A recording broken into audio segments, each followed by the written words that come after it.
So good afternoon, everybody. Welcome on this first day of spring. For those who I don't know and those online, I'm Sandro Galea. I have the privilege of serving as Dean of the School of Public Health at Boston University. And on behalf of the school and on behalf of the Center for Health Law, Ethics, and Human Rights, welcome to the annual Cathy Shine Lecture. Cathy Shine was a remarkable woman who turned personal trauma into a legacy of better health for others.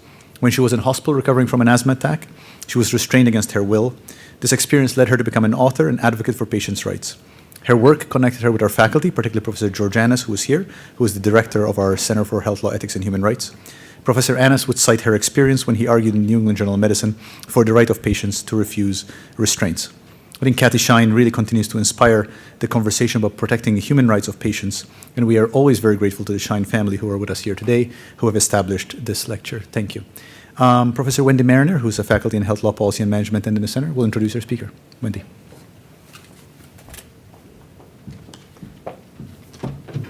Thank you, Dean Galea. It's truly my privilege to introduce Professor Mark Rothstein. He is the Herbert Bale Professor of Law and Medicine and the founding director of the Institute for Bioethics, Health Policy, and Law in the School of Medicine, as well as Professor of Law at the Brandeis School of Law, all at the University of Louisville. There are more titles. I had to make notes to condense things. Professor Rothstein holds a law degree from Georgetown, but interestingly, he has focused primarily on teaching and research with a focus on ethical issues in public health policy. He is the public health ethics editor for the American Journal of Public Health, and virtually everybody in the field of health information law and ethics knows Professor Rothstein. He works at that ragged edge and intersections between health information and privacy. We invited him here to see if it's possible to reconcile health information privacy with sharing information for research. And as we read the news about Facebook and Cambridge Analytica, we feel like it's a rather timely topic. Those of you who might believe that the federal government is overly stingy in sharing information and health data for research might want to blame Professor Rothstein. Those of you who believe that the law has left people with no privacy protection whatsoever might also want to blame Professor Rothstein. He has managed to walk a very fine line of rational, responsible, intelligent analysis. And he also was a member of the National Committee on Vital Health Statistics, as you know, the Statutory Advisory Committee to the Secretary of Health and Human Services, and chaired their subcommittee on privacy and confidentiality. He's also served as an advisor to the American Law Institute's Restatement Third of Information Privacy Principles, which is the authoritative compilation of legal principles governing privacy in the United States. Professor Rothstein's current research is especially timely. One study funded by the National Cancer Institute addresses ethical, legal, and social issues in unregulated health research using mobile devices. And another NIH-funded project, Regulation of International Direct-to-Participant Genomic Research, studies the ethical and legal issues in online recruitment and data specimen collections in 32 countries. He's written and co-authored 19 books, including 4 editions of Genetics, Ethics, Law, and Policy. And this is just a sampling of his scholarship and achievements. His CV is 43 pages long. I'm going to let him speak for himself. I give you Professor Rothstein.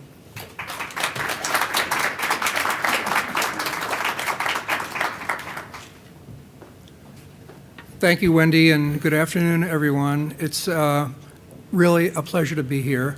I want to start out by thanking the faculty and dean for inviting me and treating me like a king while I'm here.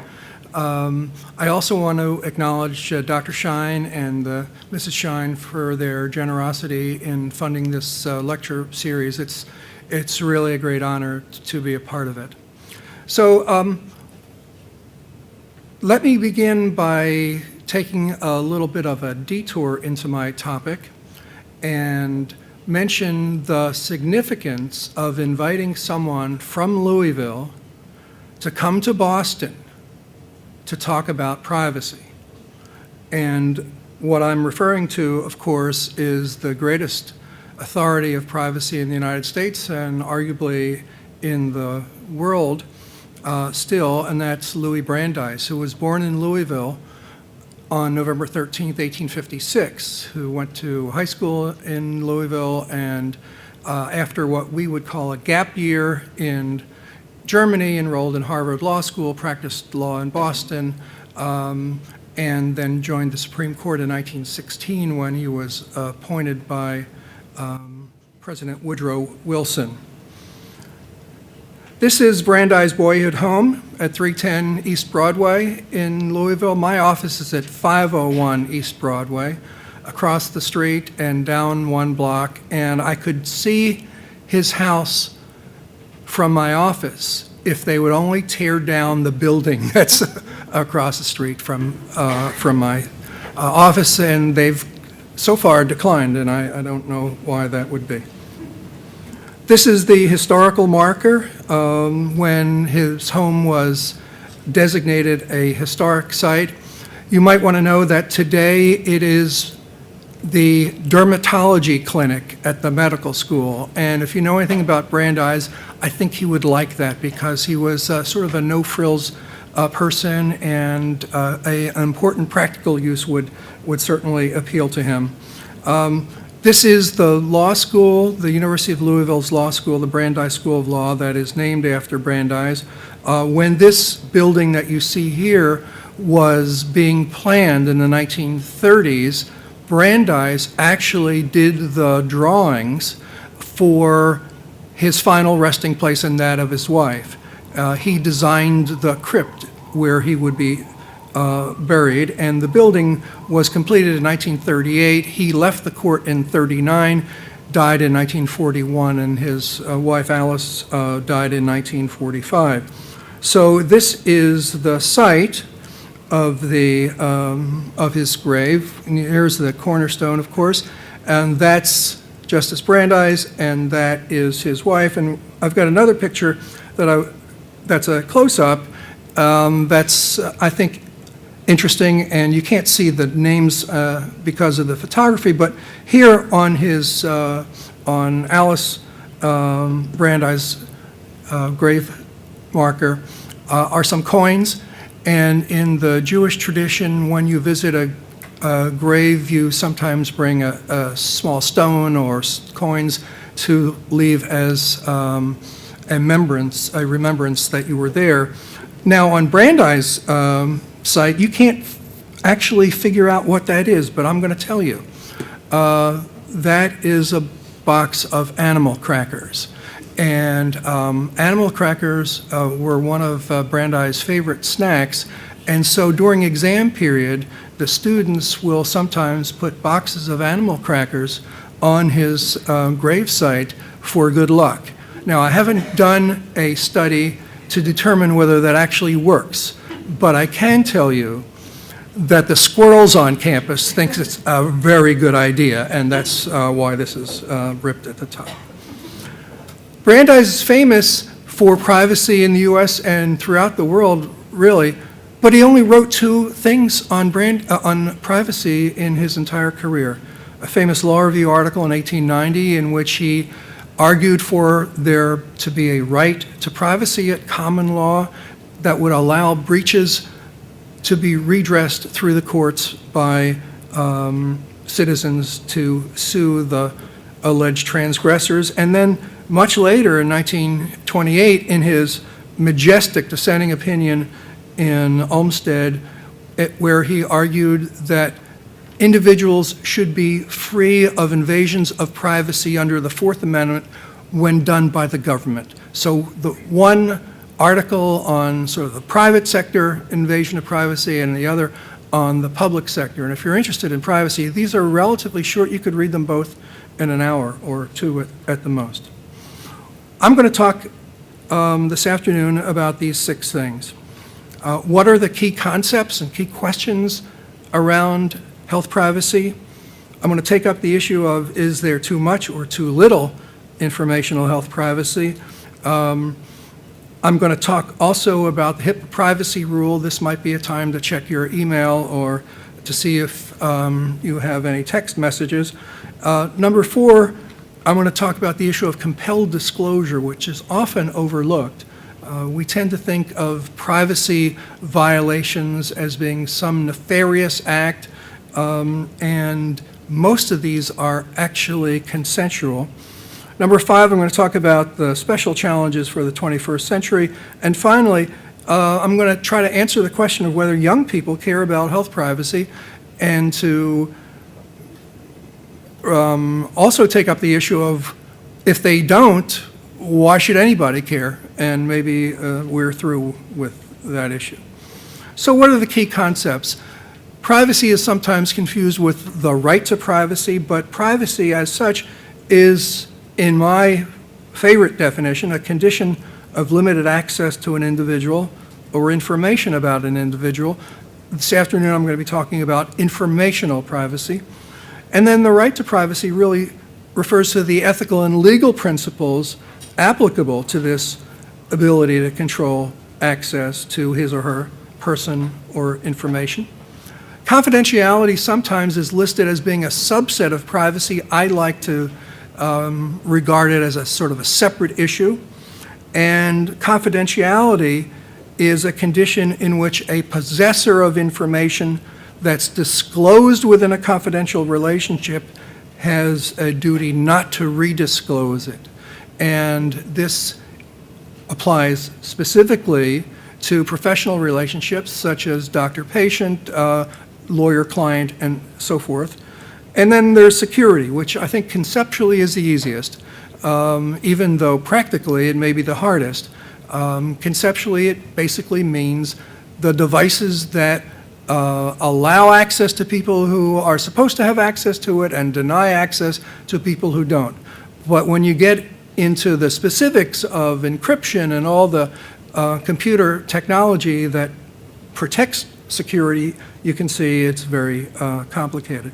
So to review and just make it even simpler, informational privacy is a two-party relationship.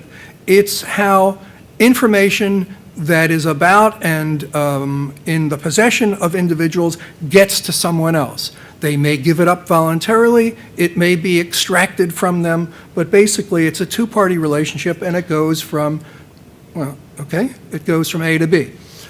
Confidentiality differs because it's a three-party relationship. It goes not just from A to B, but then redisclosed from B to C. And if you have the individual and the person who gets the information, the physician, the redisclosure to anyone, and you could list 100 different possible parties, would be possibly a violation of some confidentiality. Confidentiality is what the Hippocratic Oath really goes to when it says that I shall not disclose these holy secrets to others. Now, it's a source of confusion from a policy standpoint. If your concern is that A's information gets to C via B, why don't we just enact a law that says no B's, no physicians in this case, can redisclose information to anyone? Well, if C has the economic or legal leverage, C can say, look, A, you want this job? You want to apply for a mortgage? You want this insurance? I need your medical records. Either you go back to your physician, get a copy of them and bring them here, or come down and we're going to examine you and do tests and try to figure out what's wrong with you. So that doesn't really protect you, this sort of procedural barring of physician disclosure to third parties. What we need to focus on then, who is C? What is their right to the information? What are they going to do with it? Are they going to redisclose it? Are they going to use it in ways that are against policy or discriminating against A? So the next of my 6 questions, is there too much or too little informational health privacy? And I want to sort of sketch out some of the arguments. So for the first one, the question I ask, what are the harms if informational health privacy is compromised. And I think there are four main ones, and they're all related, of course. The first one, a category, would be the tangible harms. These would include discrimination and stigmatization, embarrassment, and so forth, how people might be treated by others, or how they might feel if some of their health secrets were disclosed. And that leads to the second category, intangible harms. Even if something tangible didn't happen to you, if you knew that there was no security, no confidentiality protected by the healthcare system that had your information, you would have perhaps not only anxiety, but feelings about the healthcare system that might result in, for example, you're refusing to take part in research because you don't trust these people to protect your privacy. Number three, there can be individual health harms. If you don't trust the people who are getting your information, maybe you need to self-censor the information and defensively not disclose all the things that are relevant to your health. Maybe you don't want to disclose how many beers a day you drink. Maybe you don't want to disclose some unhealthful behaviors. And if you don't disclose these things, then the clinicians who are treating you can't be helpful, and it's going to potentially compromise your health. And then, of course, from a public health standpoint, we don't want people reluctant to seek treatment because of their concern about health privacy if they have things such as infectious disease or STIs or mental illness or all these other stigmatizing diseases. I don't want to be driven to the airport this afternoon by someone who was reluctant to disclose that they had a mental health problem, that they were not able to focus on tasks at hand.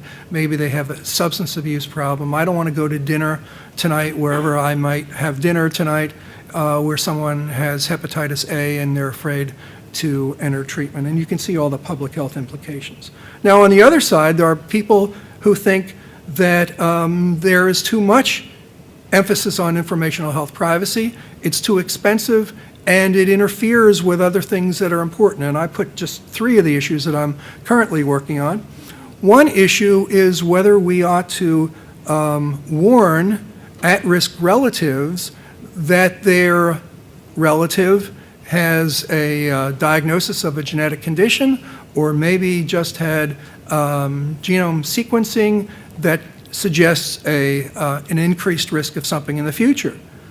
Suppose the patient doesn't want to have this information disclosed. Maybe they believe that their sibling stole the estate of their parents and cut them out and left them in the cold, and they're not going to do anything to benefit the sibling, or maybe some more what we would consider reasonable rule. Does the doctor have a privilege or a duty to go around their patient and disclose this information to the third party?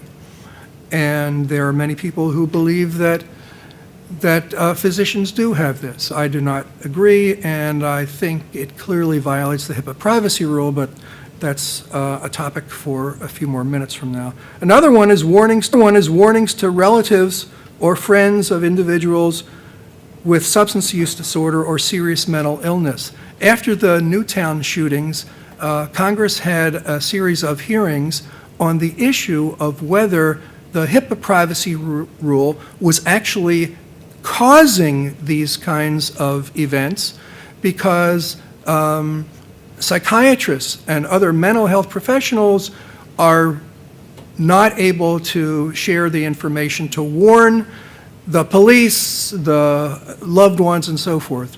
And I testified and said, I think the HIPAA privacy rule probably saves lives, because we have over 30,000 people a year who commit suicide. How many of these people would we have if individuals who were in great distress were afraid to get mental health care because they were afraid that their private information would be divulged. We don't know, but obviously we want to prevent all sorts of, mass shootings or individual shootings, but the way to do it is not to require that mental health professionals disclose all these events to others. And then the third one is many researchers think they ought to have open access to health research. And one of the people who's made this comment is Larry Page, the co-founder of Google, who said, we get so worried about these things meaning privacy, that we don't get the benefits. Right now, we don't data mine healthcare data. We do, but maybe not to the extent he wants. And if we did, we'd probably save 100,000 lives next year. And I think his argument would be strengthened by perhaps a dose of humility and also some grounding in a reality. Even if we knew the associations and knew the causalities, it's going to take years before we can develop interventions. So number 3, what's the role of the HIPAA privacy rule? And I will try to make this go down nice and easy if possible. I only want to focus on a few things. First, for those of you who are not familiar with the HIPAA privacy rule, it was never intended or designed to be a comprehensive general privacy statute in the United States.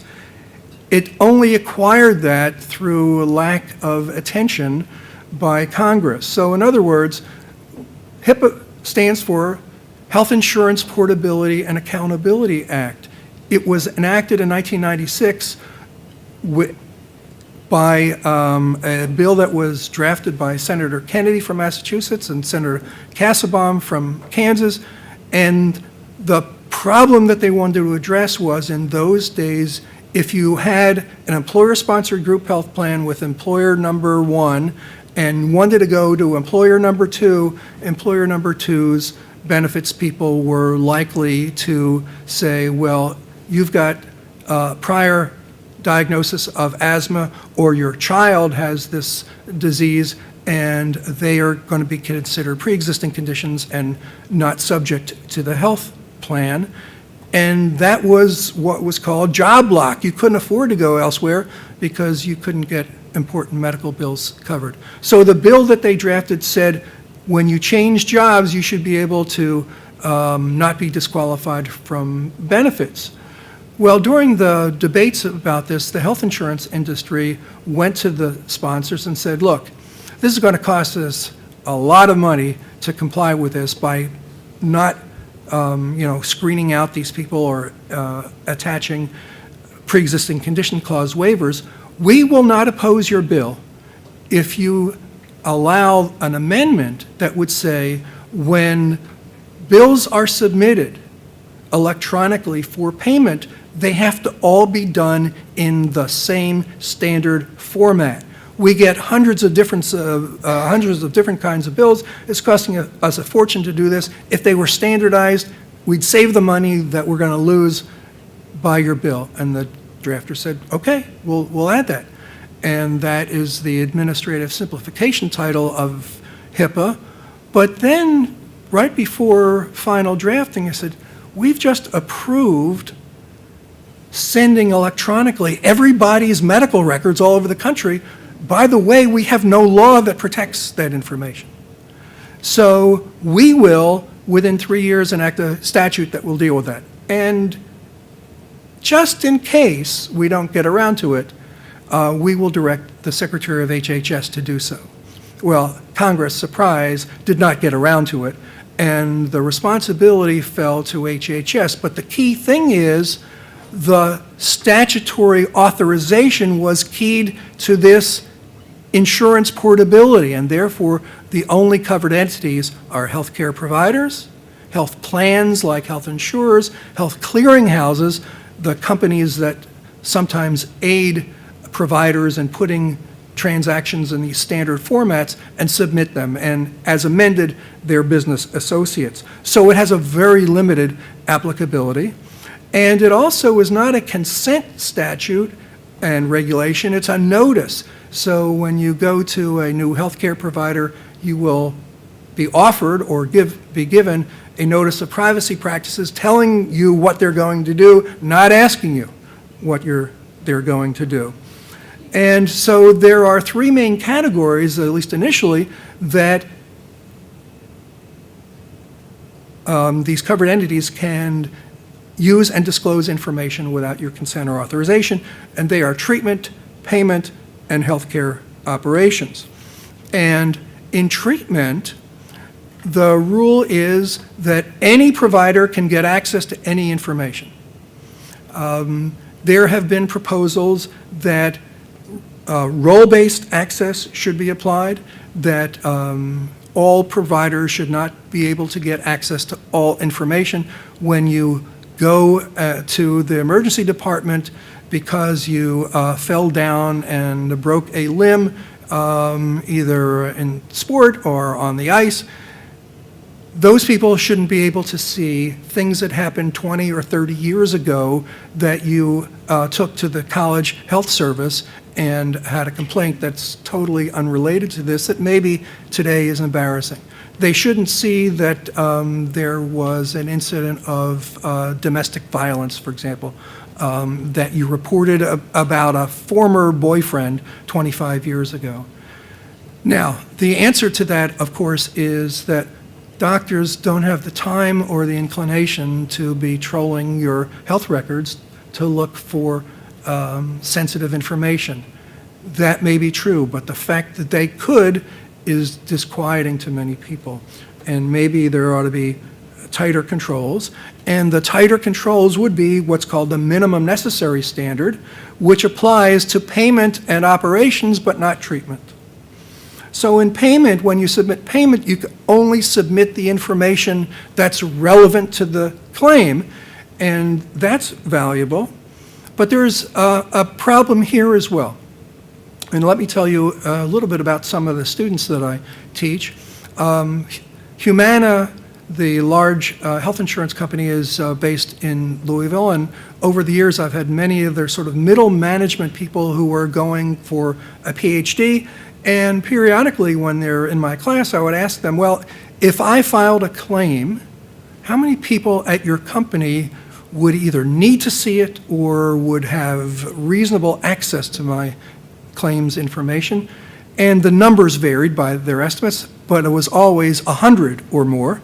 And then I asked them, well, I understand that my claim has my name attached to it. Do you need my name on the claim to pay it? And they all say, of course not. We've got a 10-digit identification number. We know who you are. We've got an 8-digit identification number for your employer. We have a 6-digit identification number that indicates the benefit plan that we know whether you're entitled to these benefits. We don't need to know who you are. And I said, well, in the interest of privacy, why don't you just strip the names off the claims? And they said, other than you, no one has ever asked us to do that. And why should we do that? No healthcare provider has asked us to do that.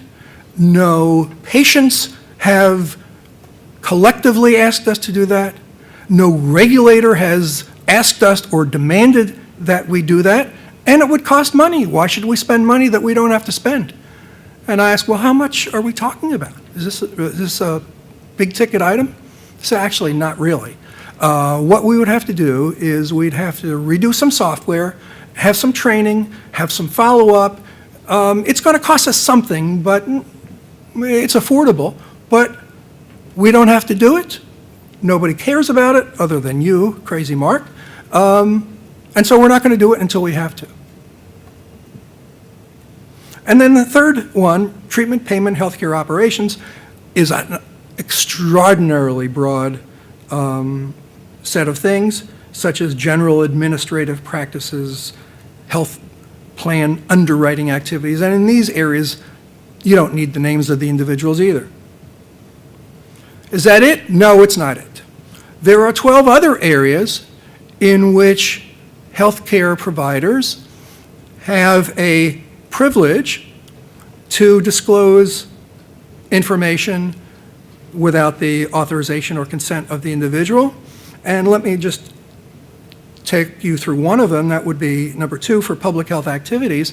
So every state has laws that requires health care providers to report the so-called reportable infectious diseases to the state health department. They may want to do contact tracing, follow-up, statistics, and so forth. The HIPAA privacy rule doesn't make you disclose it or require you. It says it's not a violation if you do so. And the requirement that you do it comes from somewhere else. And the somewhere else, in my example, is the state law, which also requires you to report victims of abuse, gunshot wounds, and so forth. And there are the first 6, and there are another 6. And these are all important things, but when you add them up, the question that you get, at least I get, is, what's left? And what's left are only these 3 things, where the possessor of your health information is not supposed to disclose it without your consent or authorization. Now, there are other sources of health privacy law that I don't have time to go into. These are some of them. Federal constitutional law, the Privacy Act, which governs records in the possession of the federal government, other federal statutes and regulations, such as FERPA, that applies to educational records, including health records or other laws at the state level. All right, number 4 on my list, what are compelled disclosures? If you want to apply for a job, especially if a job involves some physical requirements or some dangers, you are going to, after you have a conditional offer of employment, be required in many cases to sign an authorization allowing the employer, your potential employer, access to your health records. And if you want to apply for a life insurance policy, same sort of thing. About 10 years ago, I was curious about, well, how many of these are we talking about? I've never seen estimates of how many of these compelled disclosures there are. So along with my colleague at the time, Megan Talbot, we did a study that was published in the American Journal of Bioethics, which estimated how many of these were disclosed. Last year, I got thinking about the issue again because it was the 10th anniversary of this generally ignored study that we published, and I thought, okay, well, maybe it's time to revisit this unpopular piece of literature. So I thought there are a lot of things that have happened in the last 10 years. Maybe these have affected the number of compelled disclosures. So I thought, I'm going to redo this study, but before I do, I'm going to, just as a courtesy, and because we work at a place called the Institute for Bioethics, recontact my former colleague who 7 or 8 years ago moved to California to become a lawyer for Blue Cross and Blue Shield of California. I'm sure she's very busy and has no interest in revisiting these issues, but I'll give her that option. And I contacted her, and to my amazement and pleasure, she said, sure, that would be fun. So we redid our study and published it in the Journal of Law, Medicine, and Ethics, and called Compelled Disclosures of Health Records, Updated Estimates. And let me very quickly go through what our findings were. Let me explain what this is. There are 11 categories of disclosures, all lawful, all legitimate, and these are our 2007 estimates, and on the right, the 2017 estimates. And to take one example, employment entrance examinations, we estimated that in 2007 there were about 10 million. The economy picked up and there were about 12 million in 2017. Individual health insurance applications, which produced 550,000 in 2007, because of the Affordable Care Act, is now 0 because it's illegal now to do that, require access to someone's health records to decide whether you're going to insure them in health insurance. And so we went through all of these. None of them stayed the same. They all either went up or went down. Our total estimate for 2007 was 25,005,000, and amazingly, for 2017, it's 25,007,000. The number is probably a very low estimate, but the important thing is that people see this number and recognize that a substantial number of records are disclosed willingly, at least in theory, by individuals every year. Now, what's the problem with that? Some of the disclosures are of unlimited scope. You have to sign an authorization disclosing everything. Second, even if there are limits, it may be impossible or infeasible to the holder of the record to go through them and sort them out. They're just going to send everything. Some groups, including the National Committee on Vital and Health Statistics, when I was there, recommended segmentation as a possibility where individuals could choose from predetermined categories to require special consent. So ordinarily, things such as genetic information, reproductive health information, mental health treatments, and so forth would not be disclosed. But that has never gone anywhere. Okay, number 5 question. Are there special challenges in the 21st century? The answer, yes. But I'll actually explain what I had in mind. Number 1 is electronic health records. The theory behind electronic health records is that they are going to be comprehensive, longitudinal, and interoperable. 2 out of 3 is not bad. So in terms of comprehensive, what that means is all of your healthcare providers are accessible theoretically through a single electronic health record, and they're longitudinal. They are cradle to grave, womb to tomb, however you want to characterize it, so you'd be able to follow someone's health. The promise of interoperability has not been realized. This would be very valuable. So at the end of my lecture, if I fell off the stage and broke my leg, they took me to the hospital, in theory, wherever I went, would be able to get my medical records from Louisville. Would they, in fact, be able to? No, no chance. Because the government has not come down with interoperability standards, the software developers and the folks who are selling these systems, it's not in their interest to have them as interoperable, and the health care organizations themselves don't want to share this resource because it would allow the data mining by people who are outside of the institution. So they're very protective of this. So we don't have the benefits yet. But electronic health records, especially the first 2 parts, become challenges. The second is health information is not simply what is collected at your annual physical exam. Now we have direct-to-consumer access. We can have our exome sequenced by companies that we get on the web and send samples to. We have smartphones, we have wearable devices, and all these things have been adopted by the Precision Medicine Initiative, and you can see some of these add-ons to smartphones are really sophisticated. So you can do ultrasound with an attachment to your phone. You can do EKGs with an attachment to your phone, and the accuracy of these devices is stunning. So we're getting health information from all sorts of sources where we didn't have them before. Now, I'm not going to ask for a show of hands how many of you have Fitbits and how many of you read the disclosure statement before you downloaded the software, but I will just remind you of what it says.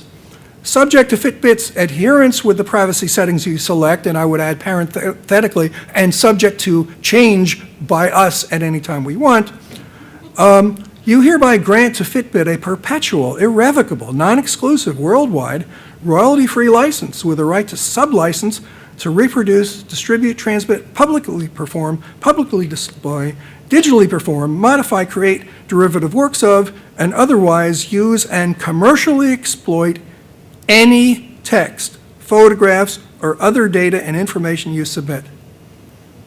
Basically, they can do anything they want with your information, and you just allow them to do it. And that's not the worst. Here is the report of a study that was done by Lori Andrews and her colleagues of Android diabetes apps that they downloaded, and they went through a couple hundred of them. And if you look at the list, many of the ones who even report what they're doing with it have things like, we authorize you to read your phone tabs, to view your network connections, to receive data. We allow you to use GPS information. We allow you to take pictures and videos without our consent. Just turn on your cell phone and see what's happening. To record audio, to gain access to everything. Now, if you're thinking about the latest scandal involving Facebook, right? It's not new. All these, I don't want to say all these, many app developers in the health space, they are getting permission or telling you that you never even noticed that they're going to do all sorts of things. And your health records are very important, and these are sort of portals to your psychic information that they may want to trade on for political reasons. And then the other one is consolidation in healthcare. That's a picture of the Texas Medical Center, the world's largest. I just wanted to mention that as hospitals and health systems combine, the ability of any individual to control where their health records are accessible also goes by the boards. Okay, number 6. Do young people care about health privacy? I've often gotten this question, either informally or in groups. They say things like, have you seen the videos that young people post? Have you seen the texts that they write? Have you seen the pictures? Have you seen that some of them even show up in public in red pants? Now, doesn't that tell you that they don't care, and why should you care? So I thought, okay, maybe we ought to study this. And so together with my colleagues from Baylor College of Medicine, we did a study in 2016 on 3 groups, millennials, Gen X, and baby boomers. And these are the years or the ages 2 years ago, right? So millennials are now 20 to 37, but these are the 2 years ago. And if you're not familiar with these groups and their characteristics, the millennials, Time magazine called the me generation. They called Gen X the slackers. And they didn't actually say anything about baby boomers, but fortunately I am the self-appointed representative of my cohort of tens of millions of folks, and I will tell you the characteristics of baby boomers. We are low-key, easygoing, mild-mannered, and laid back. And my evidence is this academic conference that was held in 1969 in upstate New York. So you young folks might be able to recognize your grandparents in this picture. Okay, so what did we find? Well, we asked the usual questions, 1,319 people online. In a Likert sort of way, we asked them different categories. And so this is, how concerned are you about the privacy of health information? And you see that the baby boomers at 74% and Gen X are very similar. Now, when we ran the numbers for the millennials, we got about 65%. And then one of my clever co-investigators said, what would happen if we split the millennials into younger millennials and older millennials? And that's what's shown on this slide. So the younger millennials, 18 to 28, older 29 to 35, And amazingly, the older millennials, 29 to 35, are statistically the same as the older generations. What's different are the younger millennials, 18 to 28. Something happens when people turn 29. We may have people in here of that age.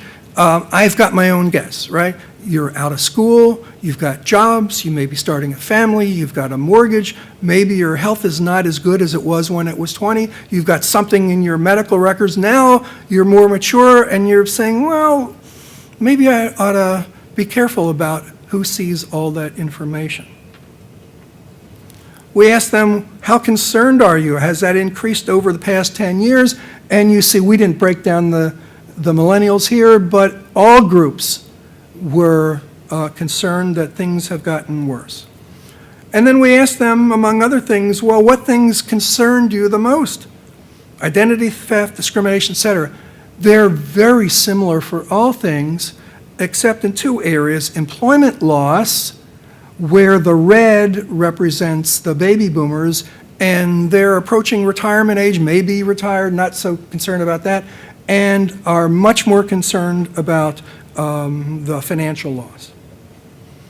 So what are the conclusions? First of all, the survey might have overestimated concerns about privacy because overall the respondents had more education, and more education is correlated with more privacy concern. But people who participate in online services generally have less concern about privacy, or they wouldn't complete them, right? So they may have washed out. Younger adults under 29 are somewhat less concerned than older adults, but all age groups are concerned about maintaining the privacy of their health information, which is a very important point that we wanted to rescue. Now, the final point, I have no scientific basis for asserting, but it's, you know, it's like most of the stuff that I'll tell you about. My views, and it's right.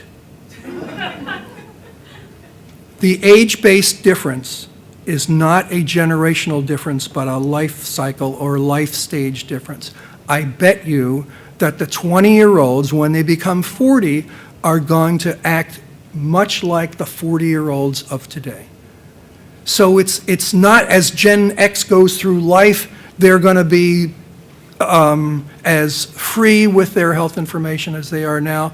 They're going to change because their situation is going to change. Now, the only way we're going to test this is in 20 years if somebody repeats this study. That someone will not be me. It might be you. I'm curious about what results you come up with. So you can contact me. I'll be at the retirement home for health privacy advocates. But unfortunately for you, we'll be off the grid, and you won't be able to get a hold of me. So I want to acknowledge that my co-investigators in this study and come back to the question that I started with. Is health privacy dead? This is a cover from Science in January 2015 when they said privacy in general is dead because we're leaking stuff from our pockets all the time. I don't think health privacy is dead, but I think it will be dead if we don't care about it anymore. And once we lose health privacy or any other form of privacy, given the way that records are maintained and stored and available, you're not going to be able to get it back. And health privacy touches on very important things. Health privacy is not free. It costs a lot. Much of the money we spend now on privacy, I would argue, others have, is sort of wasted because we haven't gotten to the key questions. The C's on the diagram. What right do they have? What are they going to do with it? Are they going to protect that information when they get it?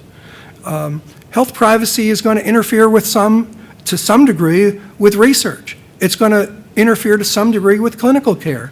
It's going to be, it's not going to be, 100% good for everybody in all situations. But I think overall, it's extraordinarily important, and we need to protect it. even knowing that it will take a lot of work and a lot of inconvenience and difficulty to do over time. I want to tell you that I think these references, if you're interested in them, would be available somewhere, either through some means. The intergenerational survey in more detailed form is on PLOS One. The updated estimates that I went through was published in the Journal of Law, Medicine, and Ethics last year, and then a lot of the HIPAA information was published the year before in 2016. So thank you very much.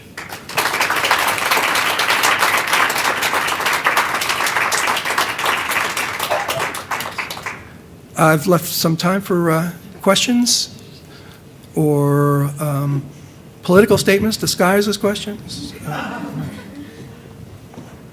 have a question. Who defines what is health information? And I ask that question as a former head of an agency that insured people. And the kinds of, when HIPAA first was enacted, we would get all kinds of questions or inquiries, some of which I wasn't sure were health information. For example, what health plan somebody belonged to. Now you might say, that's not health information. We took the position that it was because of my intense hostility toward the information technology world, in which I figured some unscrupulous person who was smarter than I was and am with computer information could add various other bits of information that were definitely not health information, and put the picture together and then figure out who the person was and where they had been hospitalized and with what diagnoses, et cetera, et cetera. Where does that chain begin or end, or are there any cut points? So they're generally agreed to. Well, the HIPAA privacy rule does have a definition for health information, and actually has 19 categories of health information that have to be removed to consider a record de-identified. And it would certainly include things such as what health plan you have. It also has anything that's going to be able to identify you, right? So your patient number in a hospital, your zip code, and so forth. And clever people can identify individuals with only 2 or 3 fields of information. And so it's very hard to say that you can limit health information to just a few things.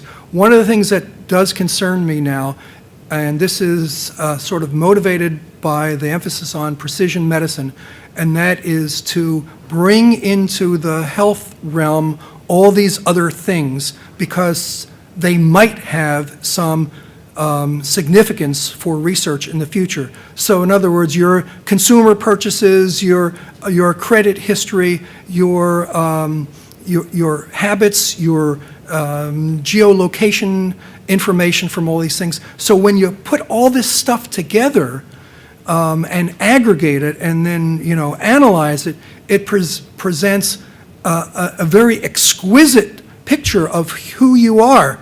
That may not help you in your health realm, but from a privacy standpoint, it just sort of redoubles the stakes when you've got so much information in one source that's accessible for the, in the ways I mentioned. Dean? So Mark, that was terrific. Thank you. I have 2 questions. One about privacy, one about health privacy. So first of all, on privacy, what should we be doing? The Fitbit example you gave is, like every time my software crashes on my computer, it says, press this button so we can send information to Microsoft. I'm always slightly alarmed, like, should I do that or should I not? So I'm actually curious about your guidance about living, about what we should do with these things. I mean, should we just say no to everything, or do you see any imminent harms? That's number one. Let me ask you the second question. You didn't mention in your talk your thoughts on some of these customer-owned medical record apps that are emerging, things like ShareCare, for example, where the business model really is moving to a place where you, the patient, you, the human, own all your medical records. And I'm just curious about your thoughts on the patient privacy. So the first one is about living, the second one is about us as humans/patients?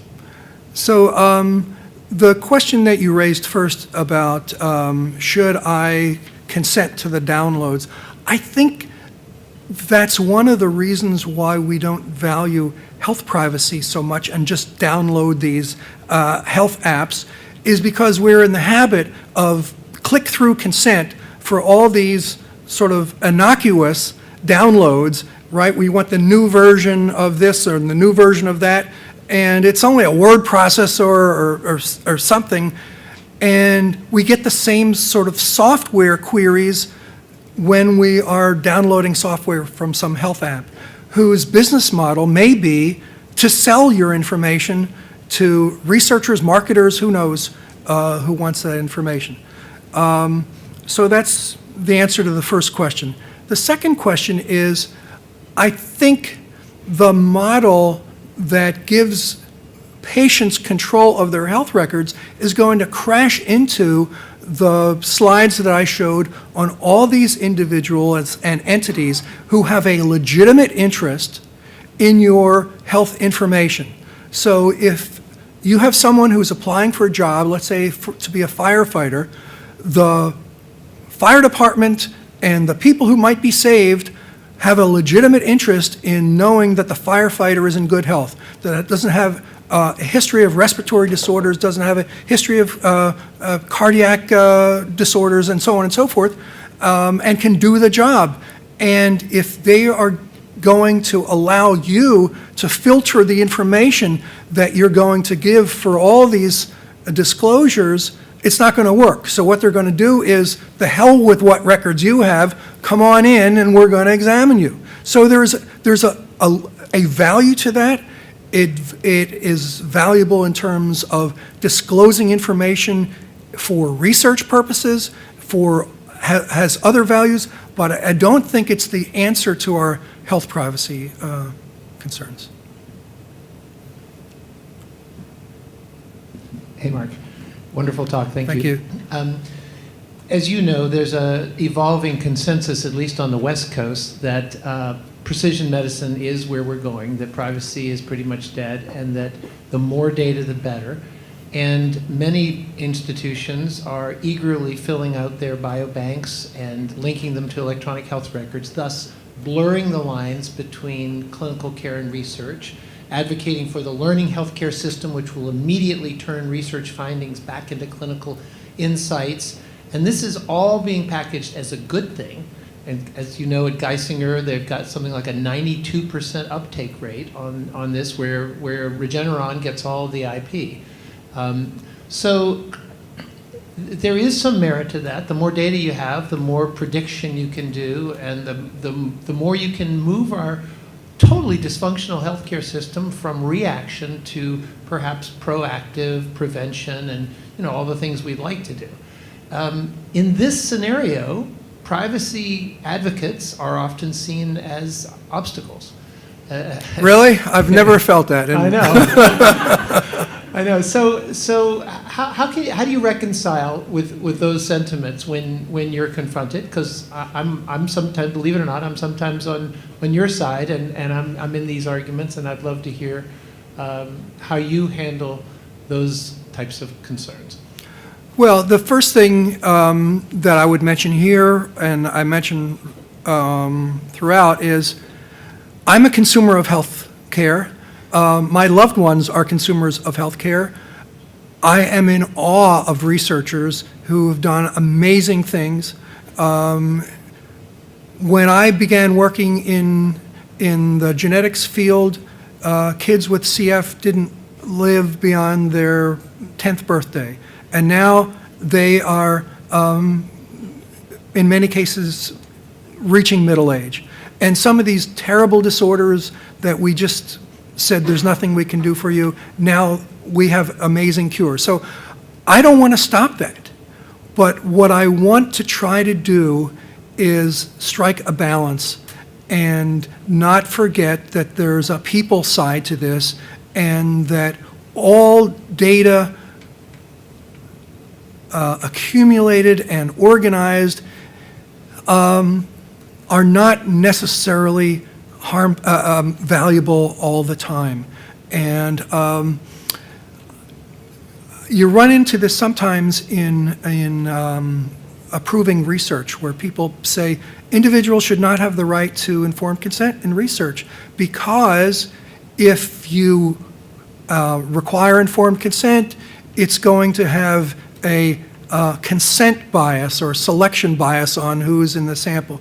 And that's, in a word or two words, not true, okay? So just to get off point a second, I did a paper several years ago with a wonderful biostatistician showing that you don't need everybody to get the information that you need to have a study with very good p-values. And I think the same thing is true here. We need to recognize that absolute information is not necessary. We're going to have some outliers. Keep in mind, we live in a society where individuals have the right to refuse treatment, even where people say it's going to be helpful, because we believe in autonomy. Do we not believe in autonomy over one's most sensitive information?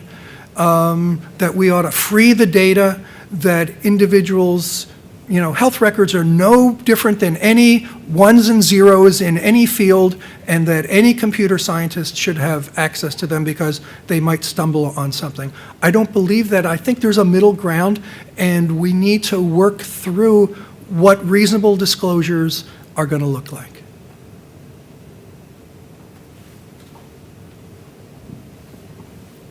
Hi, my name is Anisha. I'm a student here at SPH, and I don't know if you've heard about the development of software for like Google Home, Amazon Echo, for people who are elderly living in their homes and kind of doing different check-ins, like, oh, have you fallen, or have you taken your medicine yet? Like, this could all kind of ties a bit back into like the whole patient privacy, because there are also cases of these devices recording things that, like, conversations in your house.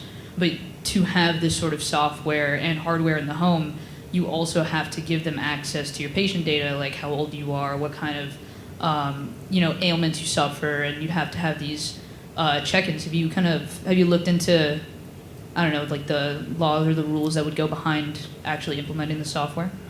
Well, what I'm concerned about is the headlong rush into more data produced by more technology and more settings, and then the aggregation of that. I think we're spoiled in this country, and I think we all want something for nothing. And I don't know whether we would be willing to pay for more privacy. So let me give you an example. We all know that the business model of Google is to give you a free search engine, and then to sell ads that are targeted to you, to sell your information in all sorts of ways. That's how they make money. Well, an alternative would be if we all paid $10 a month and got a great search engine that would not sell ads, would not sell our information, would not use our information so that hackers from some other country could try to influence our elections.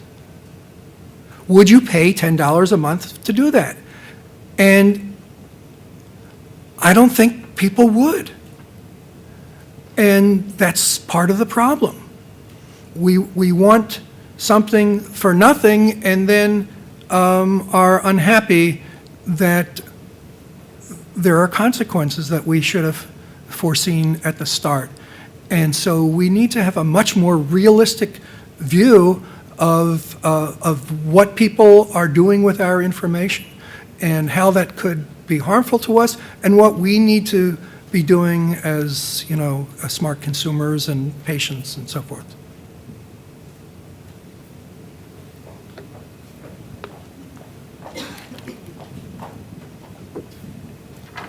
Hi, Professor Rothstein. I'm Ronnie Elby. I met you when you walked into the building. Thank you today. for opening the door for me.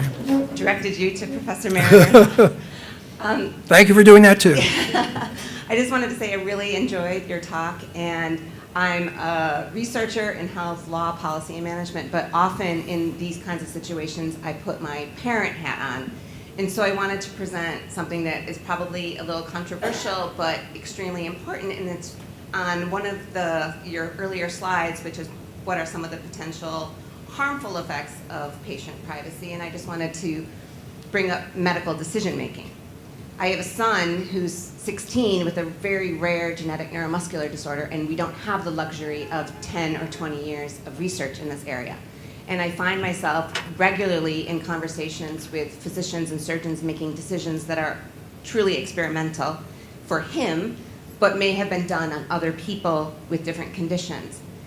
Without these people sharing information on other patients with me, literally at the point of care in these conversations, I would not be able to make these decisions. And I'm wondering what you think of this. This is in effect actually a workaround. People are sharing information with me in very well-respected hospitals, which are not necessarily in Boston, so I'm not going to point out anyone. But I can't make that decision as a parent, and I'm so grateful for it. And in return, I often say, please, share whatever you need to share about my child with somebody who's also going to be in this situation. I have absolutely no problem with that, and there are many excellent organizations that are set up on that model. I'm thinking of Patients Like Me and some of the other genetic disease organizations that are focusing on a particular disease, or the Genetic Alliance, which combines many of them. I work with these groups. They do respect privacy, but they are very interested in finding treatments and cures, and I think that's fine.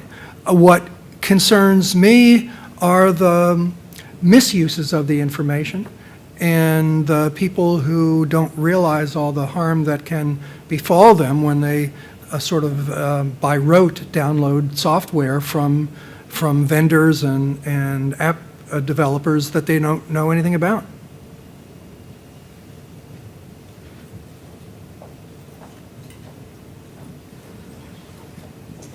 So I'm a student here as well at School of Public Health. At what point do we say, with these new technologies and privacy, do we start to look at cost? Do these things like Fitbit and stuff like that, them having access to wellness programs and things like that, does it really cut costs? Well, that's actually another area that Professor Mariner and I are very interested in. Do wellness programs actually work? And the evidence isn't very good about that. I have another show that I talk about wellness programs, and it's not as funny without the slide, but I'll tell you the story. There was a study done last year at the University of Pittsburgh on do sleep apnea and other sleep apps work, where people who have insomnia and they're trying to develop some sort of support where they could get a good night's sleep. Well, they studied all these people, and the ones who downloaded the sleep apps couldn't sleep at all because they downloaded this stuff and they were constantly checking their phones to see how many breaths they were taking in the last 2 minutes, and it made things worse. So I think, you need to be very careful about jumping to conclusions. There are lots of studies about wellness trackers that show a negative correlation and things. Just because you get a nice printout and it looks neat and it seems high tech, doesn't necessarily mean that it's going to be effective. And one of the concerns that I have is not that the app itself doing it is going to be harmful, but sometimes you get an explanation of the conditions and what meds are most effective, and there are lots of studies on this that show a lot of the information is just wrong and dangerous, where they tell you, don't take this anymore, take an apple a day and you'll feel better, and it can be very dangerous to people with disorders. I mean, they're looking for some quick fix, and it's not there. Wendy, did you? Thanks. One of the interesting comparisons is that in general, our approach in this country is to allow collection of as much data as possible and then try to put a lid on certain disclosures, redisclosures, right? You can collect all this information, but you're not supposed to disclose it further, except possibly for some other uses. So it's a limit on, essentially on B disclosing to C, or more likely C disclosing to D, E, and F. Many Western European countries, under the data protection laws, treaty, declaration, Regulation. regulations, thank you, try to regulate collection because it's much easier to prevent the redisclosure of things that you don't collect. Whereas once it's collected, it's really hard to put a stopper in the bottle and not allow it to be redisclosed. And I know that there was some effort at thinking about that in your segmentation proposals. But is there any reason why that hasn't gone further, or is it just we don't want to be limited in what we can collect? Well, the segmentation proposals were actually very controversial, and it didn't go forward for that reason. But I can tell you, when we were debating that and had a hearing, we wanted it to see if anyone had any experience in allowing patients to decide what's in their main record and what's in this sort of supplemental record. And so we got testimony from the head of the Denmark Health Information Agency, whatever it's called. And I asked him, I said, it's my understanding that people in Denmark can decide to exclude from their main record anything they want. Is that true? And he said, yes, that's true. But you have to understand, nobody does it. They love having that right, that ability to put something aside should they decide to do it, but they have a lot of trust in the system. They value this as a right, that if by some chance they have some stigmatizing condition, they know that they could segregate that. And if it becomes relevant, your physician can ask for additional consent. One of the other provisions that we had was that when you prescribe, the clinical decision support would run through both files. So, for example, if you had some mental health condition that you wanted separated, it might be important before someone prescribed some medicine know that you were on some antidepressive that might have an interaction. And we tried to build in a number of safeguards, but it was still a very, very hard sell. And it's not perfect. There are a lot of problems even with that, but we need to consider some options. So thank you all for coming.